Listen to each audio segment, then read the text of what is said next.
আসসালামু আলাইকুম। সবাই কেমন আছেন? আশা করি সবাই অনেক অনেক ভালো আছেন। তো আজমিরা বিথি আজকে আরও একটু সত্যি কথা বলবে।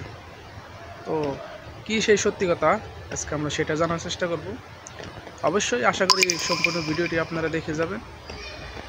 ভিডিওটি যদি আপনাদের কাছে ভালো লাগে অবশ্যই লাইক কমেন্ট শেয়ার করবেন, আর চ্যানেলটি সাবস্ক্রাইব করে অবশ্যই আমার সাথে থাকবেন। তো অবশ্যই আপনাদের মাঝে আমি সত্যি ঘটনাটি তুলে ধরবো। আশা করি সম্পূর্ণ ভিডিওটি দেখার চেষ্টা করবেন। তো আজমিরা বিথি আজকে একটা সত্যি কথা বলবে, ঠিক আছে? তো এটাই চলুন আগে দেখে আসি। লোক আমি আজকে আরেকটা সত্যি কথা বলি। আমি আমার লাইফে আমি হচ্ছে ফার্স্ট টাইম আমার বিয়ে হয়, সেই বিয়ে আমি নিজ ইচ্ছাকৃতভাবে ভেঙে দিছি। সেটা আমার দোষ ছিল, তার কোনো দোষ ছিল না। আমি নিজ ইচ্ছাকৃত সেখান থেকে আমি ডিভোর্স নিয়েছি।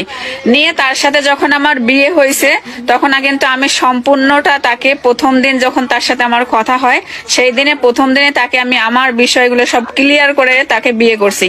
আর তারও যে একটা বউ ছিল, তার এলাকায় সে হচ্ছে একটা মেয়ের সাথে বিয়ে হয়, ওখানে সংসার হয়, সেই কথা কিন্তু সে আমাকে কখনো মানে গোপন রাখছে, কখনো আসলে আমাকে বলেনি। আমি বিয়ে হয়ে পর্যায়ে মানে তাও এক বছর 1.5 বছর পর থেকে আমি শুনি যে হচ্ছে তার এর আগে বিয়ে ছিল। আর তারপর যখন জানি তারপর থেকে তখন আবার ওই মেয়ের সাথে প্রতিনিয়ত আমার তুলনা করতো।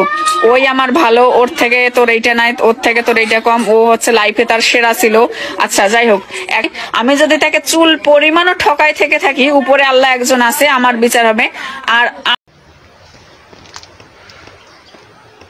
কি প্রিয় বন্ধুরা, সম্পূর্ণ ভিডিওটি দেখেছেন তো অবশ্যই একটি লাইক করে দেন, আর চ্যানেলটি সাবস্ক্রাইব করে দিয়ে পাশে থাকেন। তো আজমিরা বিথির সত্যি একটা ঘটনা আপনাদের মাঝে তুলে ধরলাম। তো যা বলেছে আপনারা অবশ্যই তো শুনতে পেরেছেন, আমার তো আর বলার কিছু নেই এখানে। অবশ্যই চ্যানেলটি সাবস্ক্রাইব করে দিয়ে আমার পাশে থাকবেন, ভিডিওটি শেয়ার করে দেবেন। ধন্যবাদ সকলকে।